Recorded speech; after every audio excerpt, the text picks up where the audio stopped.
Bismillahirrahmanirrahim.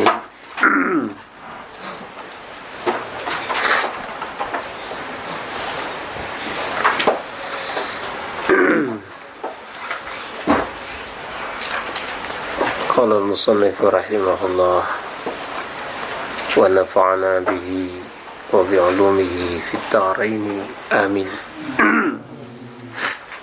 Wa yajibu qarnun niyati bi awwali takbiratil ihrami wa istishabuha ila akhiriha. Dalam urusan membersamakan niat dengan takbiratul ihram serta memberlakukannya sampai akhir takbiratul ihram. Kalau bahasa saya kemarin, mulai dari hamzahnya lafzul jalalah sampai ra-nya lafaz akbar, di sana terdapat niat. Apa bisa lah, yang nggak bisa itu kalau talaffuz bin niyah. Kalau niat cuma di hati, di lisan Allahu Akbar, bisa cuma menghadirkan. Artinya dalam keadaan ente bertakbiratul ihram itu tidak diperkenankan hatinya cenderung kepada selain niat. Itu saja maksudnya. Dan itu tempatnya niat. Tapi di hati. Hanya urusan menghadirkan. Nggak repot niat itu. Nah. Wa takbiratul ihrami yang kedua di antara rukun salat itu adalah takbiratul ihram. Satu takbirah untuk mengharamkan diri dari yang tadinya halal. Makan minum tadinya halal, tapi dalam hal ini sekarang ente haram. Makanya takbir inilah sebagai penentu awal ente tidak boleh melakukan beberapa hal yang tadinya halal, sesuai dengan perintah Allah Subhanahu wa ta'ala. Karena itulah dikatakan ihram dari ahrama yuhrimu ihraman secara tasrif. Mengharamkan diri. Tadi kan boleh ente makan, sekarang kan nggak boleh. Dengan kapan ente menyatakan diri tidak boleh makan, tidak boleh minum, tidak boleh bicara? Ya sejak ada Allahu Akbar. Sampai kapan? Sampai ada Assalamualaikum. Itu maksudnya. Nah, sesuai dengan ta'rif salat yang telah kita pelajari sebelumnya. Dalam takbiratul ihram sendiri, wa syurutuha 15. Syarat dari takbiratul ihram ada 15. Iqa'uha ba'dal intisabi fil fardhi. Yang pertama adalah menyatakan atau menetapkan takbiratul ihram itu setelah ente berdiri dengan tegak. Tentu dalam salat fardu. Kenapa? Karena dalam salat fardu ente wajib berdiri hukumnya. Tentu apabila mampu. Artinya nggak ada pilihan sejak awal sampai pilihannya itu tidak mampu. Lain dengan salat nafil, mampu nggak mampu ente boleh duduk. Sebagaimana nanti akan dijelaskan pada bab nafil, bab salat sunnah. Umpamanya ente boleh melakukan salat sunnah di awal takbiratul ihram ini itu berduduk.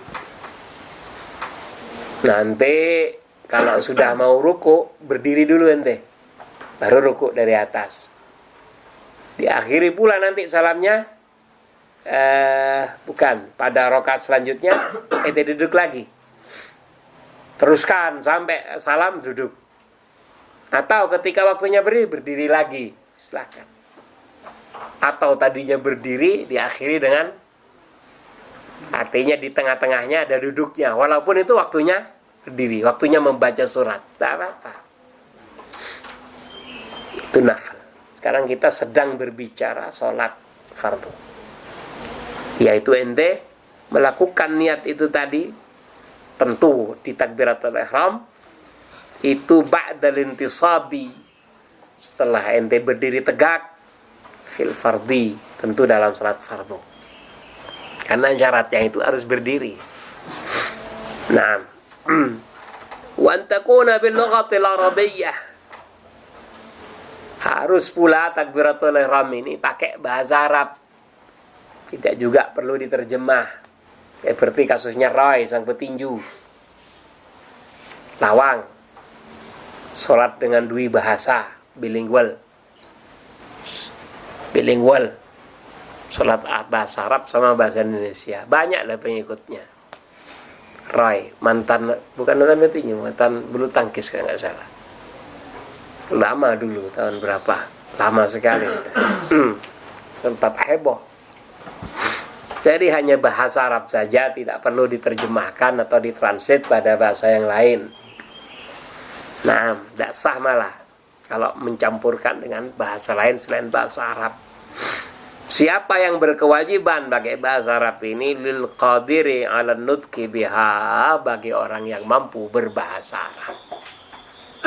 Yang dimaksud mampu bahasa Arab bukan berarti mampu bercakap-cakap, mampu memahami kitab-kitab Arab, mampu nulis jurnal internasional pakai bahasa Arab, tidak.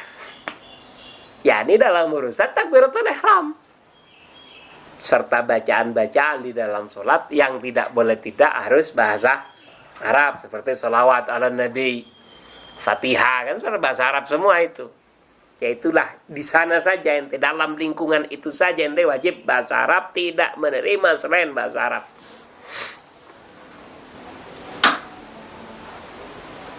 Mengerti? Tidak menerima selain bahasa Arab. Kecuali yang dinukil dari Imam Abu Hanifah, dalam Fatihah diperkenankan katanya menggunakan bahasa selain bahasa Arab. Dan dicontohkan di dalam kitab itu dengan bil farisiyati, dengan bahasa Persia umpamanya. Tapi saya tidak langsung ketemu dengan orang yang bermadhab Abi Hanifah. Apakah benar ini? Ataukah sekedar penukilan? Yang bisa saja dalam madhab Abi Hanifah pun ini adalah pendapat yang amat dhaif. Hanya dinukil di kita tanpa membagi-bagi ini kaul mu'tamad ataukah kaul dhaif dalam madhab Abi Hanifah. Karena sekedar menukil, dan kita tidak merujuknya langsung kepada kitab-kitab dalam madhab Abu Hanifah dengan irsyadat, dengan tuntunan orang yang bermadhab Abu Hanifah. Tidak toh? Hanya katanya wakilah ruya an Abi Hanifah, kan begitu saja. Itu pun kitab Syafi'i, kitab-kitab yang dikuris oleh orang yang bermadhab Imam Syafi'i umpamanya. Hanya dinukil sedemikian. Tentu tidak boleh jadi alasan untuk menisbatkannya kepada madhab lain tanpa merujuknya kepada sahibul madhab. Jelas ini. Karena pernah suatu ketika yang ngarang syarahnya kitab Al-Miftah li Babin Nikah itu kawan saya. Saya belajar pada dia kitab Zubat Ibn Raslan, beberapa bait saja. Beliau juga belajar pada saya Al-Fiat Ibn Malik di ayam Ramadan. Setelah zuhur orang baca Quran semua tahzib, tahzibul Quran. Saya dengan dia ngaji kitab Nahu, khususnya Al-Fiat Ibn Malik. Saya ngajar di Fiqih. Dia termasuk orang luar biasa, termasuk syekh besar. Saya belajar ke dia Zubat Ibn Raslan. Pandai sekali. Macam-macam ini soalnya ini macam-macam dah. Sampai ke furuk-furuk kecilnya itu tahu. Membidangi. Suatu ketika ngaji bersama saya di kajian umum usul fikih hari Selasa ba'dal asar. Kitab Ghayatul Usul. Syarahnya Lubil Usul. Punya Zakaria Al-Ansari di hadapan yang mulia Al-Ustaz Dr. Muhammad Al-Amin wa Muhammadin Al-Hafidh Asy-Syankiti. Asar hari Selasa. Umum, siapapun boleh ikut. Saya pasti ikut. Dia ikut juga, lalu bertanya setelah beliau menjelaskan ini, tapi kan di dalam madhab Malik sekian Syekh, katanya dia kata bahasa kita. Syekh menjawab dengan cukup berdiplomasi modelnya, membalik. Di mana di kitab apa yang dia menemukan di madhab Malik begitu? di hadapannya Raja Madhab Al-Imam Malik ya. Salah seorang yang sangat paham di bidang itu. Dia memang Al-Maliki. Lahir Madhab Malik dia. Asli Mauritania. Saja ini kan di kitab ini dinukil oleh Ibnu Hajar di dalam kitab Tuhfatul Muhtajnya sekian-sekian. Apa kata beliau? Namanya bicara Zalika fi madhabina dha'ifun ghayatad dha'af. Yang dikatakan madhab Malik itu justru di madhab kami sangatlah dha'if itu sampai ghairu ma'mulin alaih. Sampai tidak pernah dilakukan. Dha'if dinisbatkan kepada fulan-fulan yang punya gharaibul aqwal. Seperti itu. Ternyata yang sejak lama kita katakan madhab Malik sekian hanya dari kitab Syafi'i, kitab madhab Imam Syafi'i maksud saya. Ternyata di dalam madhab Malik tidak seperti itu. Tapi benar di madhab Malik ada, tapi itu pendapat kalau di kita itu apa ya? Dhaif, sudah madhab yang apa? Qaul yang sudah tidak bisa diberlakukan, qaul yang memang muncul dari salah seorang penganut madhab Imam Syafi'i tapi sangatlah dhaif dengan alasan sekian-sekian marjuh sekali gitu. Nah, saya khawatir dengan kejadian itu kita menisbatkan urusan takbiratul ihram atau Fatihah yang seharusnya semua ulama itu mengatakan harus bahasa Arab kemudian dinukil dari Al-Imam Abi Hanifah katanya. Ingat istilah ini pakai katanya wakilah begitu. Al-Imam Abu Hanifah memperbolehkan menterjemah Fatihah dengan bahasa selain bahasa Arab. Katanya begitu.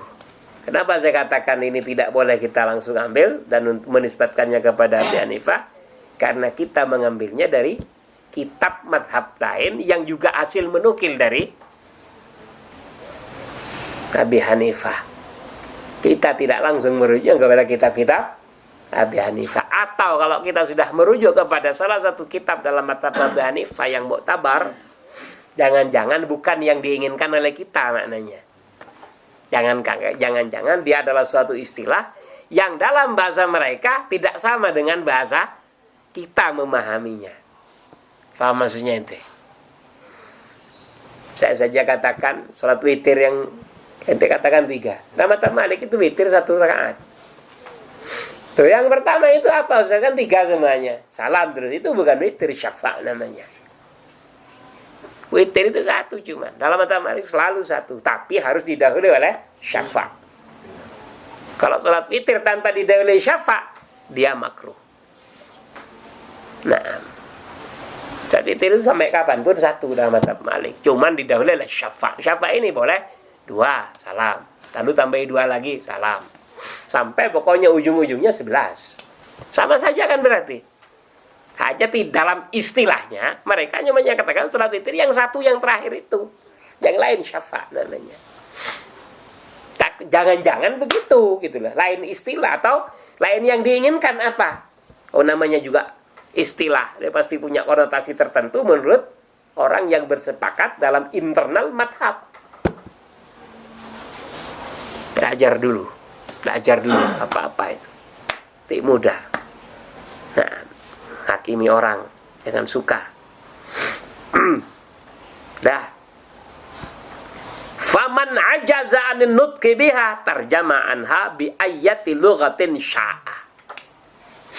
Barang siapa di antara umat manusia, khususnya dalam mazhab Al-Imam Syafi'i, yang tidak mampu berkata-kata pakai bahasa Arab dalam arti yang seharusnya di dalam sholat seperti takbiratul ihram, nggak mampu.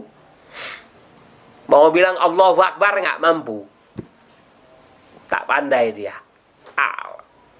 Nggak bisa. Sudah. Ya sudah, ente bisanya apa? Dia tanya, apa artinya itu kalau bahasa Indonesia Allah? Yang ente katakan tadi itu apa Indonesianya? Tuhan Maha Besar. Saya bilang tuh langsung lancar, Tuhan Maha Besar. Pakai bahasa itu. Bi ayati lughatin sya'a. Pakai bahasa apapun yang ia bisa. Allahu Akbar, bahasa Vietnam apa? Ini. Apa Sim? Bahasa Vietnamnya apa? Allahu Akbar itu. Nggak tahu juga.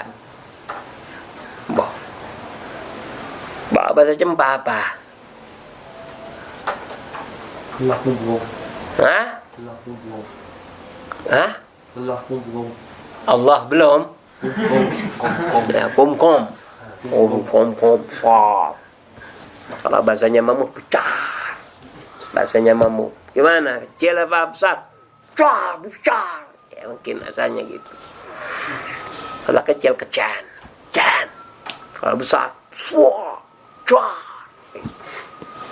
intinya besar. Betul tidak? Nah, ya sudah. Ya kalau nggak mampu bahasa Arab, ya itu Allah kum begitu. Jadi udah jadi sholat. Nah, Allah Maha Besar. Nah, Allah ingkang Maha Ageng. Jadi sejawa, ageng, agung, gong, kenapa saja. Allah Maha gong itu kan makanya gongnya besar, artinya jadi agung. Nah, betul. Kan sesuai dengan peruntukannya bahasa itu. Gitulah. Oke. Wa lafzul jalalati. Selanjutnya yang disyaratkan harus pakai lafzul jalalah. Syaratnya harus pakai lafzul jalalah. Nggak boleh yang lain. Karena nama Allah kan banyak. 99 yang dikenal. Saya pakai Al-Kabiru Akbar. Al-Kabir nama Allah. Al-Kabir Akbar. Al-Jalilu Akbar. Walaupun menunjukkan arti Allah. Arti Tuhan. Nah, walaupun harus lafzul jalalah. Lafzul jalalah ya satu itu, Allahu saja. Tidak bisa digantikan dengan yang lain, kata jalalah ini.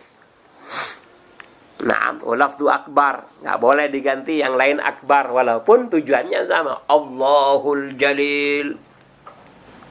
Apa artinya Al-Jalil? Maha Agung.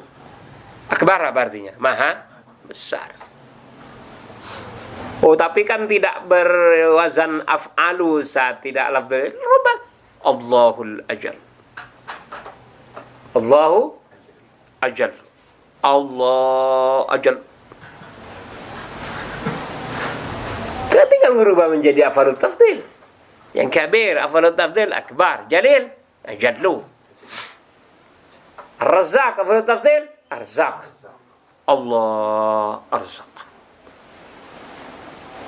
Paham tidak? Nggak sah. Kenapa? Rasulullah SAW bersabda, Sallu kama ra'aitumuni. Titik, itu jawabannya. Tak ada yang khilaf dalam madhab itu. Harus ada akbar. Andai kata ditambah ya Allahul Jalilu Akbar. Rasanya biar lebih mantap. Sah. Yang penting mendatangkan lafzul jalalah sama akbar. Tengah-tengahnya boleh nanti berinovasi. Allahul Jalilu Akbar. Satu berinovasi. Yang kedua biar lain dari yang lain. Kan terkenal lah nih lain. Orang kan maunya begitu. Nah, namun walaupun boleh tidak salah andai dikatakan makruh. Andai kata boleh, andai kata dikatakan boleh, tapi dia juga tidak lepas dari kemakruhan. Karena Rasulullah sallallahu alaihi wasallam la ya'ti illa bi lafzil jalalati wa lafzi akbar. Beliau hanya berkata Allahu Akbar, gitu aja. Dan beliau bersabda sallu kama ra'aitumuni salli. Kalau tanpa akbar Allahul Jalil saja jelas gak sah. Itu masalahnya. Nah, yang kedua, yang selanjutnya syaratnya lagi. Karena syaratnya 15 semuanya. Wa taqdimu lafzil jalalati ala lafzi akbar. Wajib mendahulukan lafzul jalalah daripada lafaz akbar. Walaupun secara nahwu khabar boleh mendahului mubtada. Wong Allahu Akbar itu mubtada khabar. Jumlah ismiyah itu Allahu Akbar. Allahu mubtada, akbar khabar. Kalau dibaca lengkap Allahu Akbaru. Khobar rofa dia, khobarnya mubtada. Zaidun qaimun. Ente boleh berkata qaimun Zaidun, boleh? Boleh sekali, kenapa? Betul tidak? Jadi kalau secara i'rab boleh ente berkata akbaru Allah, akbarullah. Secara i'rab, tapi sholat bukan karena semata-mata motivasi i'rab. Walaupun bacaan sholat dari awal sampai akhir yang warid dari Rasulullah tidak ada yang menyalahi i'rab yang masyhur. Dari awal sampai akhir yang warid dari Rasulullah SAW di mazhab apapun semua sesuai dengan i'rab. Tapi ente sholat bukan semata-mata motivasi i'rab, tapi adalah al-iqtida wal ittiba, mengikuti 100%. Selalu kita sampaikan sebuah pertanyaan yang cukup menggelitik. Apa sih yang menyebabkan engkau sulit untuk mengikuti Rasulullah? Ini kan pertanyaan sederhana, tapi menggelitik. Apa sih yang menyebabkan engkau itu sulit mengikuti Rasulullah? Kau selalu ingin tampil beda, bahkan membedai Rasulullah dalam hal-hal yang sifatnya prinsip.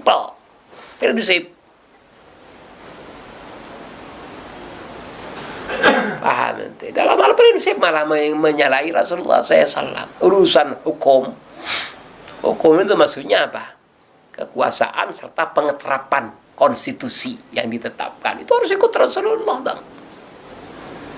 Apa? Pertanyaan mudah. Yang menyebabkan ente susah mengikuti Nabi Muhammad, Nabi besar.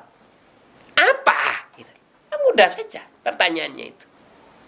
Paling-paling jawabannya itu kadung sepakat, Ustaz begini dan begitu, Ustaz pada ini. Mudah tambah.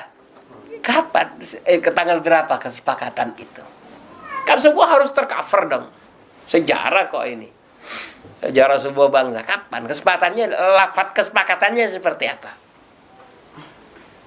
Bingung juga ini nanti. Oh, barangkali tersimpan di arsip nasional, ini nggak hafal. Ayo bersama-sama teliti di sana seperti apa modelnya.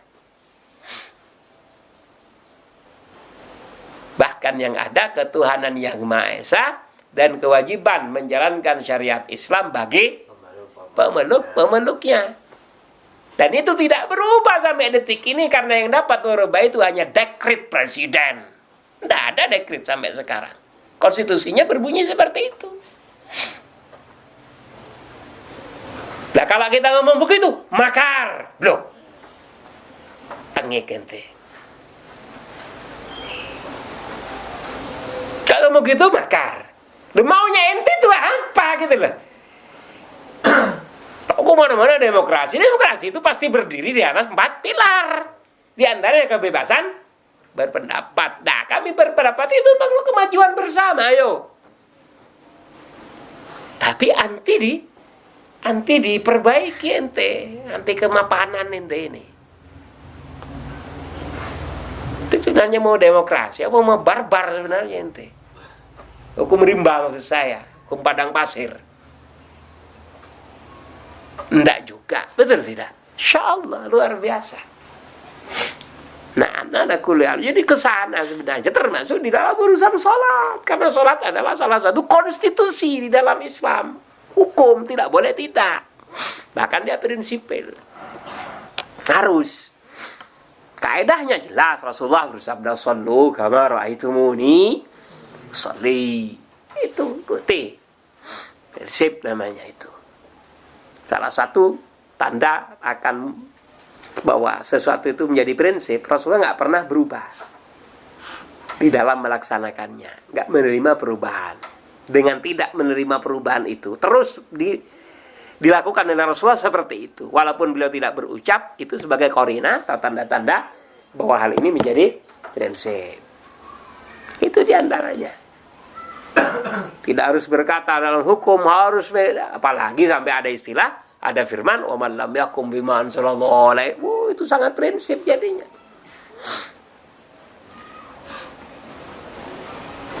Kan tidak, ini mulai Kawan saya dulu, Pak, kawan saya yang sering saya sampaikan, akrab sama saya. Dosen sekarang di Aceh. Dosen. Tadi pagi. Subuh itu saya kirimi bagaimana Lauli, Yasona Lauli, yang orang Kristen itu. Dengan berkeputusan yang sudah masyhur viral. Bagaimana ternyata mengeluarkannya kan bukan karena COVID-19, tapi karena anggaran tidak ada. 1 tahun itu makannya saja itu bisa sampai 1 triliun lebih. Pak Yasona sendiri makannya seluruh narapidana se-Indonesia 1 tahun 1 triliun. Ente aja makannya berapa kilo beras 1 minggunya ente, 20 orang itu sudah tinggal 1 biji dah. Padahal kan bertumpuk-tumpuk. Kalau saya kan bisa 2 bulan ente itu, karena memang banyak orang. Wajar lah, wajar, banyak orang memang.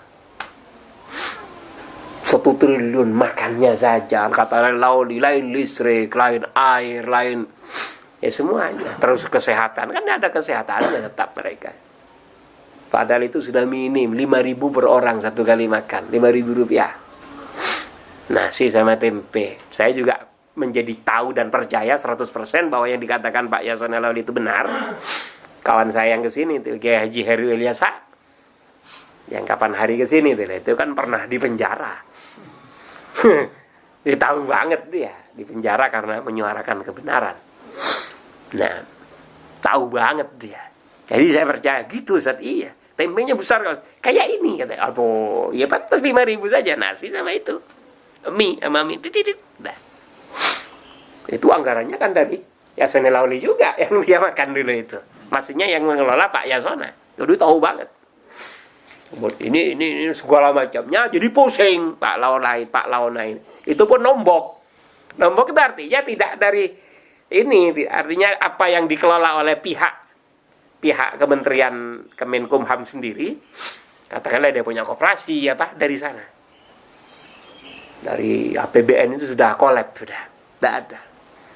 Kebetulan pandemi. Atau memang jangan-jangan, kan saya ngomong, jangan-jangan bikin memang seluruh dunia berkonspirasi besar-besaran, ayo bikin bagaimana caranya menyelamatkan muka kapitalisme. Bikin aja ini, apa namanya? Pandemi. Wah, ini jangan main-main sama konspirasi mereka. Konspirasi mereka itu melibatkan jutaan orang mati sekali berbuat makar mereka itu. Ya, sudah saya sampaikan, rakyatnya sendiri di Amerika, andai kata kan mengorbankan rakyatnya sampai 42.000 itu Ustaz. Wah, hanya untuk ngecap Islam itu teroris pada tahun 2001 itu. Caranya dengan menghancurkan yang mereka bangun sendiri, WTC, World Trade Center ya. Nah, total hancur lebur. Dan pada saat itu tidak ada seorang Yahudi pun yang mati menurut berita. Semua adalah pegawai yang lain yang tidak berkebangsaan Yahudi. 4.000 orang sekitar. Menara kembar itu kan, itu lambang dari kapitalisme dunia. Nah, di Amerika Serikat. Nah, hancur. Tapi kan dia berhasil mengeruk keuntungan sebesar-besarnya dari itu setelah itu. Apa? Masyarakat dunia dibuat heboh dengan terorisme. Katakan saja ini adalah Al-Qaeda, pimpinan Usama. Usama nggak tahu apa tebakin dia. Nggak bisa ngomong. Iya, siapa saja yang pernah bermusuhan dengan ini, katakanlah Taliban, bilang Taliban. Katakanlah Abu Wardah dari mana? Sulawesi Tengah. Abu Wardah. Padahal tembaknya gitu aja. Mau saya menghancurkan itu. Orang berpikir lagi, kok bisa? Pentagon kemana? Jangankan Amerika dengan Pentagonnya. Indonesia saja, kalau ada pesawat asing lewat, di mana saja, asalkan masuk perairan Indonesia, Cilangkap, Jakarta, sebagai pusatnya TNI, tahu, cek, ada titik.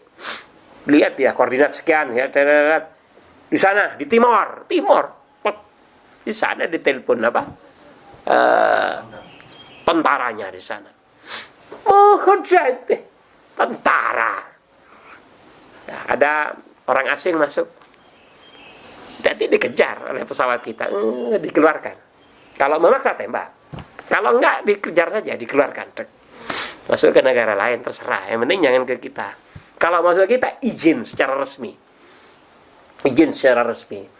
Saya darurat dari penerbangan Australia menuju Singapura. Ada suatu ini yang harus mendarat di perairan Indonesia. Mendarat ya, diizini. Tapi kalau sudah diizini kan berarti sudah siap kita. Ada apa-apa langsung dibom. Begitu. Ini sekarang kita ini sudah mau kiamat. Artinya apa? Negara ini sudah begitu majunya. Ya kok tiba-tiba Pentagon nggak tahu. Pesawat menabrak tidak tahu Pentagon. Kan mustahil. Paham? Betul tidak? Mereka berkonspirasi, kita menganalisa. Kan lah ya. Sekian hasil atau natijah dari mereka kita menganalisa sekian. Diperkirakan mereka bikin sendiri tujuannya. Bisa saja pandemi ini. Namanya juga kapitalisme ini. Di antaranya kasus Indonesia ini. Yang cukup heboh ini. Tiba-tiba bayangkan ente. Susah-susah. Polisi nangkepin penjahat ini. Nah. Paham enggak? Susah nangkepin penjahat. Jahat luar biasa mereka ini. Pembunuhan. Betul tidak? Dengan apa? Pencurian dengan pemberatan. Curanmor. Orang bisa dibegal, dibunuh sekalian. Kan banyak itu. Yang di tengah jalan penggal lehernya siapa? Pemilik motor NMAX. Jalan belakangnya pesawat. Mau dipepet gak segera mepet gak bisa. Penggal jatuh, terlepas ininya. Sore-sore di Bekasi. Masuk TV, masuk segala macam. Terlepas. Tangkap kan sama polisi kan? Masukin penjara. Sama Lauli dilepaskan. Orang suruh cari makan sendiri. Makannya memang sejak awal dia makan dengan cara merampok. Nah, tiba-tiba orang memang perampok, apalagi bukan muslim, bukan ini segala macam. Betul tidak? Tiba-tiba masuk masjid. Bertaubat begitu. Ya kan seperti itu lagi memang kehidupannya begitu kok. Mereka ketika itu keluarkan karena selesai masa tahanannya, dia kan nyuri lagi. Coba lihat. Apalagi belum selesai masa tahanan dikeluarkan. Waduh. Tahlilan dia. Tapi kan ternyata hanya terungkap semua. Inilah.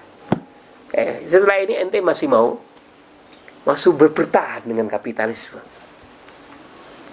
global. Ente masih mau bertahan, masih mau mencalonkan diri sebagai wakil gubernur lagi, ente atau mau naik sekarang, mau jadi gubernurnya sekarang, nanggung lagi kok wakil gubernur, sekalian kan wakil gubernurnya, kenapa sekaligus ya presidennya, kok masih wakil presiden, maksud saya biar hancur sekalian gitu lah kalau presiden deh. Nanggung. Paham tidak? Insyaallah. Ayo belajar tidak percaya kepada selain Islam. Yang prinsip, ingat yang prinsip, karena urusan hukum kekuasaan yang akan memberlakukan konstitusi sesuai dengan arahan Rasulullah SAW demi kemaslahatan dunia dan akhirat. Itu haram hukumnya ente mengikuti selain Rasulullah SAW, karena tidak akan pernah baik selain Rasulullah, karena tidak akan membawa kepada kesejahteraan selain Rasulullah SAW. Wajib ente orang Islam ente. Ente saya ajak begini nading memperbolehkan apa? Cium-ciuman katanya. Yang apa? Macam-macam tuh dua. Yang dikatakan itu anti tahlilan itu aduh. Iya biasa. Ini memang bagian dari apa? Dari rintangan, bagian dari kendala-kendala dakwah. Iya memang, tapi parah sekali ente gitu loh. Ente gak anggap kami saudara kalian. Ya Allah, kami bersaksi dari Tuhan selain Allah dan Nabi Muhammad adalah utusan. Salat 5 waktu wajib, kaum muslimin seluruh saudara kami. Bahkan yang dituduh Syiah, selama dia baca syahadat, paham syahadatain, dan jalannya masih ada kemungkinan ditakwil dengan takwil Islam, masih dikatakan ra'yun Islam, masih saudara kami. Kecuali kalau sudah mengatakan Ali adalah Tuhan. Doa ada tak Syiah yang masih bisa, oh Syiah Zaidiyah dia man. Syiah Zaidiyah dekat sekali dengan mazhab Imam Syafi'i rahimahullah dalam fatwa-fatwanya dan semacamnya. Disebutkan kepada Zaid bin Ali bin Husain bin Ali bin Abi Thalib. Faham ente? Itulah. Nah, ala kulli hal, kita menyerahkan semua kepada Allah. Kelak entah seperti apa yang akan akan diperbuat oleh Allah kepada mereka yang menuduh saudara-saudaranya yang seiman, yang ingin kesejahteraan terhadap Islam dan kaum muslimin, ingin kedikjayaan kembali, tidak semata-mata bernostalgia dengan kedikjayaan masa lampau, dituduh macam-macam, dituduh bahkan sesat segala macam, hawas hati-hati, dituduh sesat, kesesatan ini hati-hati, kelak Allah akan berbuat langsung kepada kalian yang seperti itu. Nah, oke. Dia serahkan semua pada Allah Subhanahu wa taala. Rasulullah mendahulukan lafzul jalalah daripada lafaz akbar. Jadi jangan akbarullah, tapi Allahu akbar. Nah, wa adamu maddi hamzatil jalalati. Syarat selanjutnya dalam takbiratul ihram, hamzah lafaz Allah itu tidak dibaca panjang. Karena kalau dibaca panjang, pastilah hamzah itu 2. Apapun kalau panjang, 2 hurufnya. Betul? Aku hanya 2, betul? Hanya 2. Jadi juga kalau dibaca panjang hamzahnya 2. Allah, kemudian yang kedua ditashil, dimatikan caranya wa, kemudian 2 hamzah bertemu, yang kedua mati, maka yang kedua dijadikan haraf yang sesuai dengan harakatnya hamzah pertama. Hamzah pertama pada lafaz Allah berharakat apa? Fathah. Jadikan apa yang kedua? Alif. Baca Allah. Jika sedemikian berarti nambah 1 haraf hamzah, bukan 1 alif, 1 hamzah yang depan. Yang kedua yang memang lafzul Allah. Yang pertama itu tambahan itu. Dan ini tidak mungkin dalam bahasa Arab kecuali dikatakan hamzah istifham. Allah, apakah Allah Maha Besar? Mempertanyakan jadinya ente. Bukan menjazmkan, bukan menetapkan. Tapi mempertanyakan, apakah Allah Maha Besar? Ya, meskipun jawab, iya, tapi ente mempertanyakan. Jawabannya jelas, iya, Maha Besar dia, betul kan? Tapi ngapain nih mempertanyakan dalam urusan salat? Nggak boleh tak bertanya Ustaz. Umpamanya, wahai Siraj, apakah Allah Maha Besar? Nggak boleh. Boleh. Apa bedanya dengan tadi? Kenapa nggak boleh? Tadi itu tuntunan dan tuntutan. Harus begini. Yang sekarang hasil gubahan ente sendiri. Ente boleh bertanya, boleh memberitakan, terserah. Tapi dalam sholat kan bukan masalahnya istifham, bukan masalahnya kalam khobari. Ini kalam khobari, ini insya'yu. Bukan masalah itu. Ikuti Rasulullah. Hamzahnya dibaca pendek. Yang kalau dalam bahasa Arab distilahkan dengan istilah kalam khabari. Nah, jangan lebih dari itu. Mudah toh? Pertanyaannya muncul lagi. Apa yang menyebabkan ente susah ngikuti Rasul itu apa?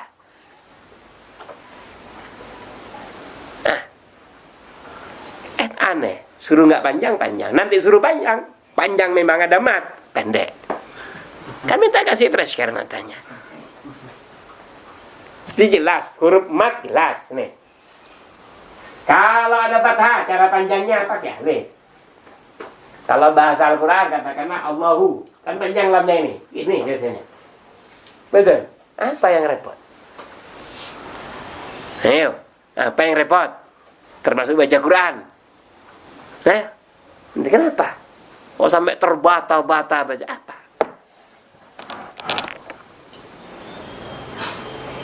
Paham? Camkan itu. Biar bacanya enak, ini saya enak semuanya nanti. Apa? Kalau kitab mungkin nanti berdalih, tapi nggak ada harakatnya Ustaz, mungkin. Quran diharakati, maksudnya ditayik tanda harakat. Kalau harakat semua berharakat. Ini kalau nggak harakat mau dibaca apa? Kalau nggak ada harakatnya dibaca apa? Pasti berharakat, bisa dibaca mulai tadi. Terus tapi nggak ada Ustaz, yang tidak ada bukan harakat, tapi tanda harakat. Ingat, yang jadi Mahfud Cirebon teh.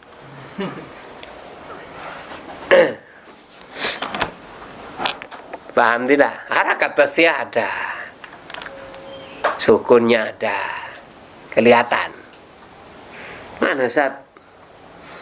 Oh ente bertanya sukun apa? Tanda sukun seperti apa? Lain. Nah oke, kita teruskan. Wa adamu maddi ba'i akbar. Yang aneh-aneh. Allahu Akbar, Allahu Akbar. Ada. Maunya gaya biar lebih. Apalagi ada eho, tahu eho? Suara kemudian membuat suara itu bertalu-talu.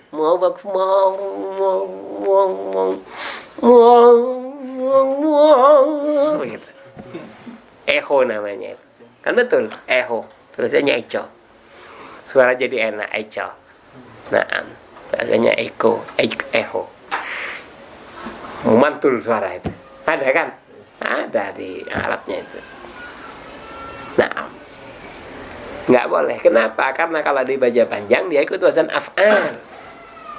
Wazan af'alun ini biasanya sekop dari jamak, bentuk plural dalam bahasa Arab. Artinya dia punya single. Singlenya kabrun dijamak menjadi ikut wazan af'al akbar. Apa artinya kabrun? Tobel, tahu tobel? Tapi yang besar. Jidor artinya. Allahu Akbar, Allahu Akbar. Allah adalah beduk, Allah adalah beduk. Begitu artinya. Paham ente? Karena tadi cincang sama Allah ente. Allah dibilang beduk, pakai jamak lagi. Jamak itu kan menunjukkan sudah wah. Paham tidak? Tidak, bukan. Ya ikuti yang ada, jangan macam-macam, jangan berinovasi, jangan kreatif dalam urusan ini. Itu artinya.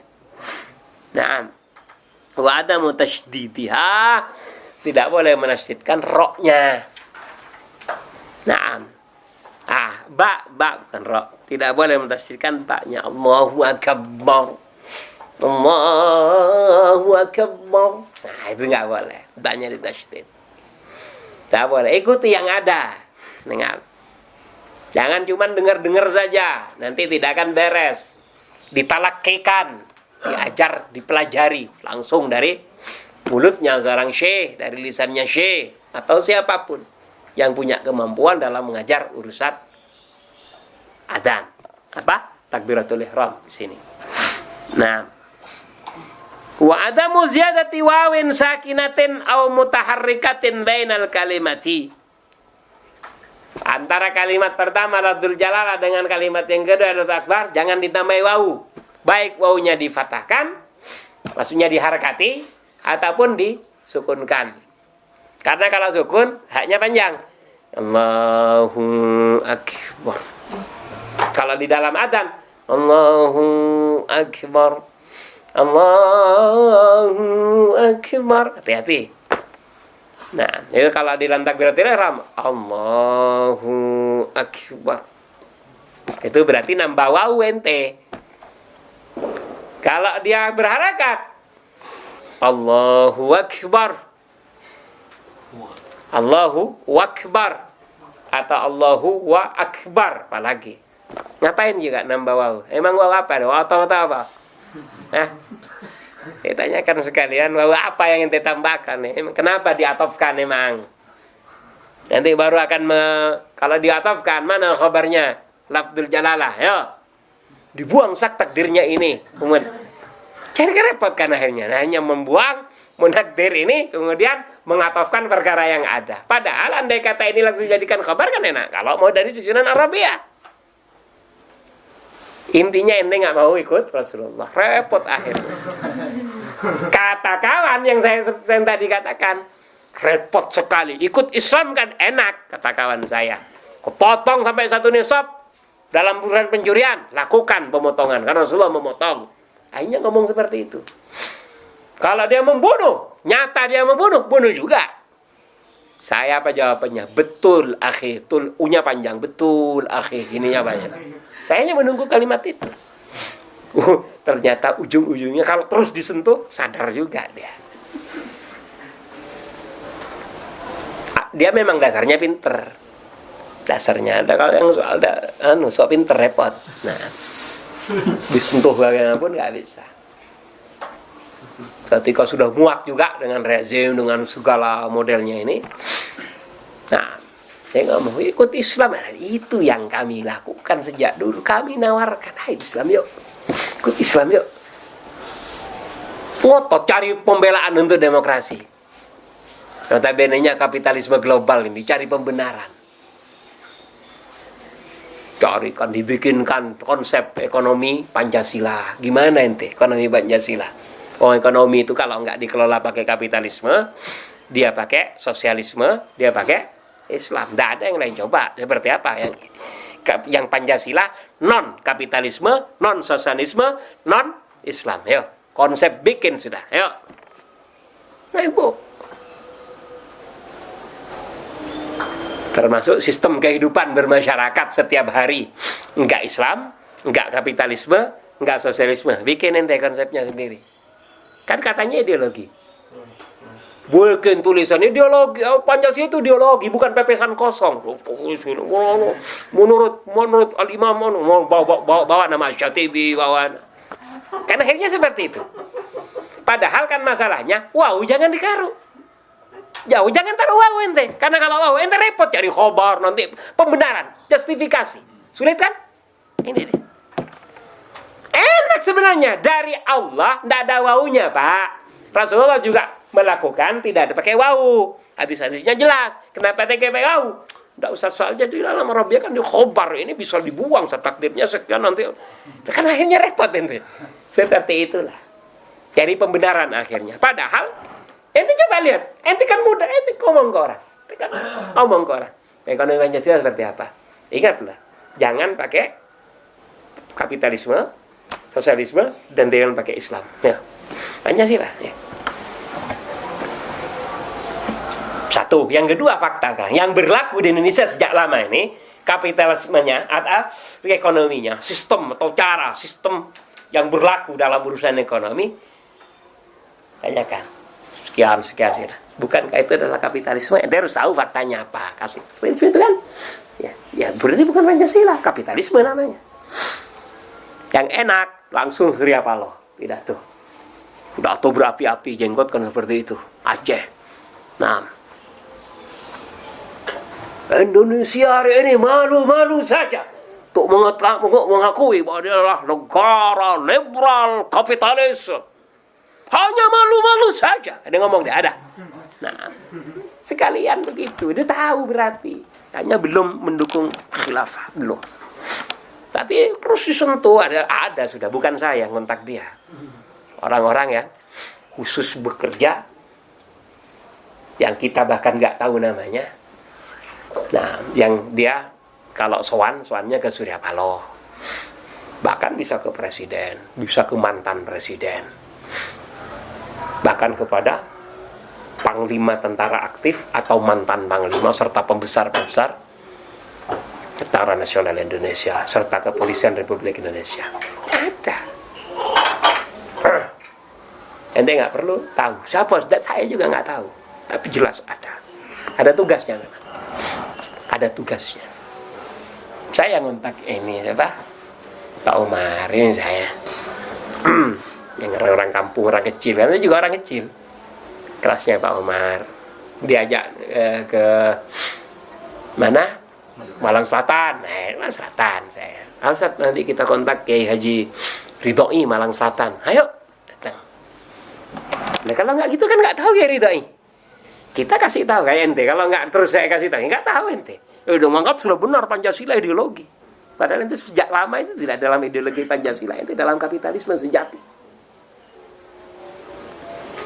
Ente dalam kapitalisme sejati, nggak ada Pancasilanya sama sekali. Udah kayak pinter kan, kayak bukan pepesan kosong. Ini dalam bahasa yang saya tidak tahan, tidak paham. Tapi kalau dipikirlah, ini apa artinya? Oh, ini salah berarti. Kan tinggal ngasih tahu itunya. Berlindung di dalam bahasa yang dianggap sebagai bahasa modern. Berlindung di balik bahasa. Enggak, bahasa Indonesianya ini apa? Bahasa kitanya. Oh, berarti maksudnya ente gini kan? Kalau bahasanya iya, keliru ente. Tinggal bisu kita. Kita enggak, jangan pinter-pinter masalah ini. Fakta empiris. Fakta yang ada di sekitar kita. Emang ini ekonomi ente, ekonomi Pancasila. Nah, kalau Pancasila sebagai ideologi, dia akan mengcover segala sendi kehidupan. Itu ideologi. Masuk ekonomi, termasuk nizam ijtimai, bagaimana bergaul satu dengan yang lain, laki dengan perempuan, orang tua dengan anak-anak dengan orang tua, semuanya, semua tercover. Kapitalisme punya itu. Kapitalisme punya. Apa ada kebebasan? Itu kapitalisme. Artinya kalau ada orang laki-laki perempuan ada di katakanlah di lapangan begini ini, ya di lapangan di depan ini cium-ciuman bahkan berzina di depan, lalu ente datang marah-marah, ente bisa dibawa ke kepolisian internasional.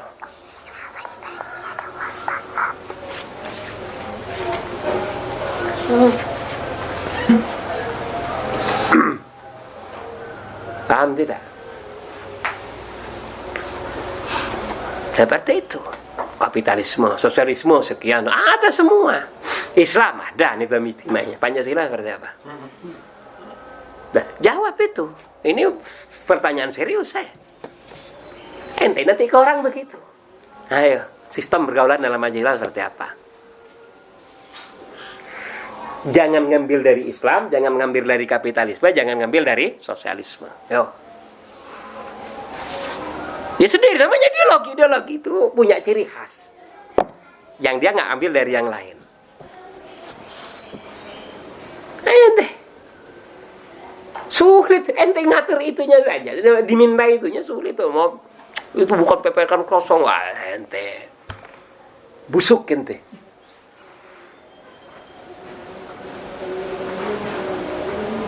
Nah, busuk otaknya ente. Oh, Rasulullah jangan bilang apa? Berkata Allahu Akbar, repot nambahi waw. Analoginya kan begitu, repot nambahi waw ente. Allahu Akbar. Kalau disukunkan haknya panjang, Allahu kan cocok sama waw. Toma panjang jadi huruf mat. Kalau dipatahkan wa akbar, nah, jadi huruf atof. Lalu khabarnya ini mana? Kan tidak boleh antara mubtada dan khabar dipatasi oleh waw atau oleh huruf lain, tidak boleh. Zaidun qaimun dikasih Zaidun wa qaimun. Ada dua orang berarti. Padahal hanya ingin menyampaikan Zaid itu adalah orang yang begitu. Ayo. Repot sekali. Nah, oke, kita teruskan. Wa adamu ziyadati wawin qabla lafzil jalalah. Tadi kan antara lafzil jalalah dengan akbar. Sekarang jangan tambah waw. Walaupun dia berkata waw istinaf, jumlahnya istinafiyah. Kan boleh Zaidun qaimun, wa Zaidun qaimun, waw istinafiyah. Paham tidak? Apa waw istinafiyah? Waw yang ada adalah awal jumlah, khususnya jumlah ismiyah yang menjadi jawab dari soal muqaddar. Itu tarifnya. Pada pertanyaan yang diperkirakan. Siapa yang berdiri? Zaidun qaimun. Kasih waw, wa Zaidun qaimun. Ngerti tidak? Tapi ingat, kenapa harus muncul? Kenapa harus muncul sebuah pertanyaan yang akan dijawab dengan istilah wallahu akbar? Itu kalau waw istinaf. Kalau ente katakan lagi, wah itu waw atof saat mau maktuf alihnya kemana? Repot, artinya akan repot ente. Padahal Rasulullah nggak pakai repot-repot, pakai waw. Nggak pakai repot Rasulullah dengan membawa waw. Ya sudah, sebenarnya ikuti Rasulullah SAW apapun itu. Apapun itu. Termasuk urusan negara. Jangan kemudian berlindung di balik mantra, tapi kita kan tidak sama Islam semua, Ustaz. Itu mantra. Selalu berlindung di balik itu. Kan tidak semua Islam kita, Ustaz. Jika begini, pakai fakta empiris. Yang dia juga pasti menerima kepada fakta empiris ini. Apa itu? Rasulullah SAW saat memberlakukan seluruh hukum Islam di bawah duli kuasa beliau, faham? Di sana terdapat beberapa agama. Bahkan mereka punya bahwa apa yang kita kenal sebagai piagam Madinah itu berlaku bahkan kepada orang Yahudi dan Nasrani yang ada. Akan segini, akan begitu semua. Itu bukan berlaku hanya untuk orang Islam, semuanya. Ada pemberlakuan. Jadi orang Yahudi pada zaman Rasulullah suruh ke masjid, Ustaz? Tidak.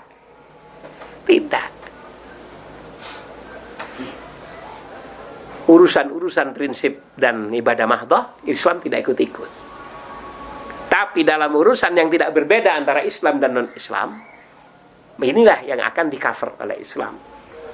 Sebagaimana sekarang, mau Islam mau enggak, hukum ada yang sama antara kita sama Kristen. Ada? Apa? Saya orang Islam wajib punya KTP.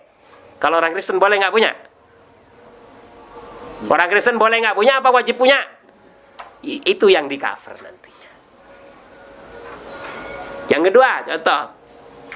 Orang Islam kalau mau naik pesawat di Indonesia ini khususnya harus check-in dulu. Jangan tiba-tiba nyelonong kayak bus ente. Ini orang Islam. Kalau orang Kristen boleh nyelonong langsung kayak bus. Cekin dulu, sesuaikan nanti. Betul tidak? Tak, KTP Pak. Oh ya, boleh. Itu pun jangan kalau pesawat jurusan ujung pandang, ente mau ke timur-timur atau mau ke Papua, nah ke sana ya. Sampai ke timur-timur, ente sampai ke Papua, padahal tujuan ujung pandang. Kirain bis bisa muter ini, enak. Saya berhenti dulu di Semarang, tujuan Jakarta. Nah, itu orang Islam. Orang Kristen kira-kira sama. Nah, sesuaikan.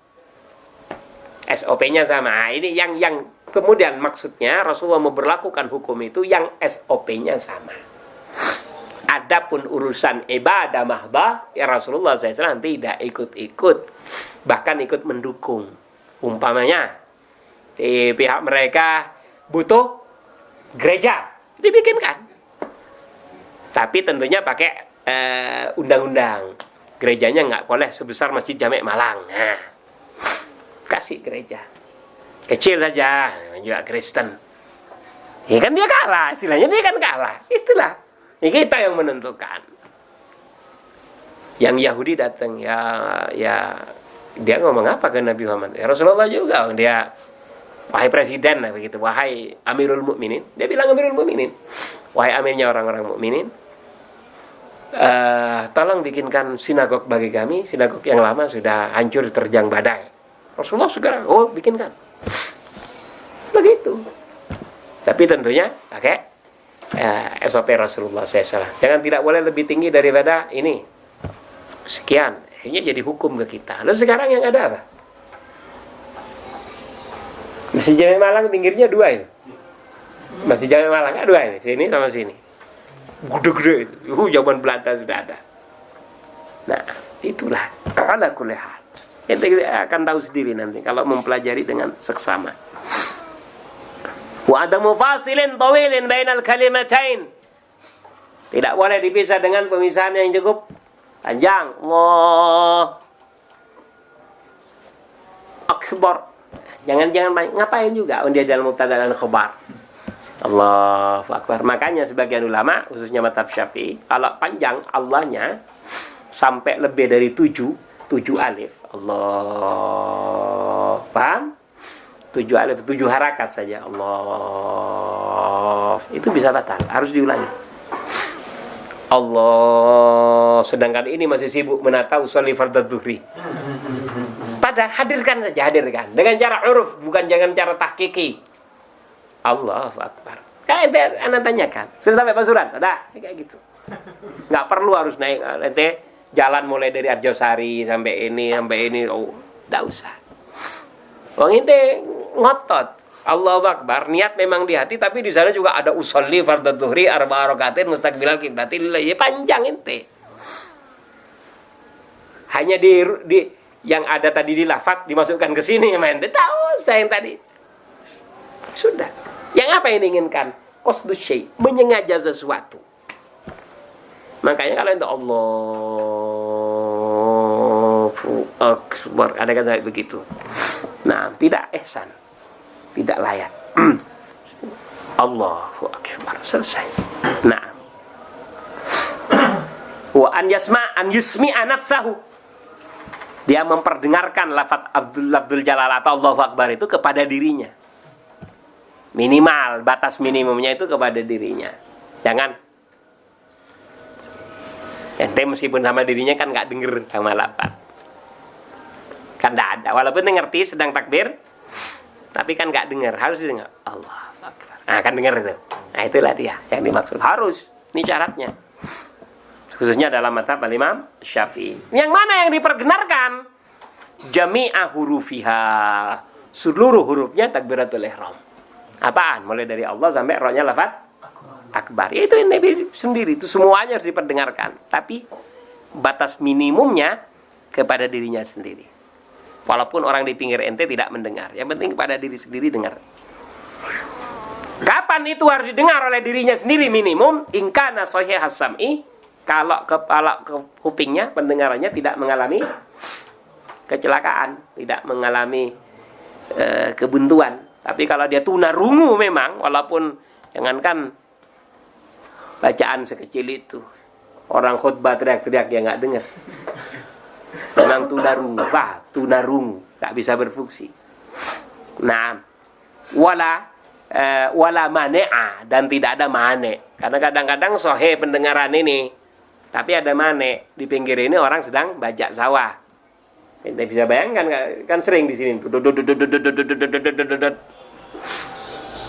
Kita sampai teriak-teriak, bahkan teriak itu nggak dengar. Nah, jika sedemikian tetap sah, karena tidak mendengarnya ente kan ada mane, ada sesuatu yang menjaga. Apa contohnya? Kalaghatin, karena laghat, suara-suara hingar-bingar, laghat. Nah, jelas itu ya. Wa dukhulul waqti li takbiratil faraidi wa naflil muaqqati wa naflil ladzi lahu sababun. Allahu a'lam.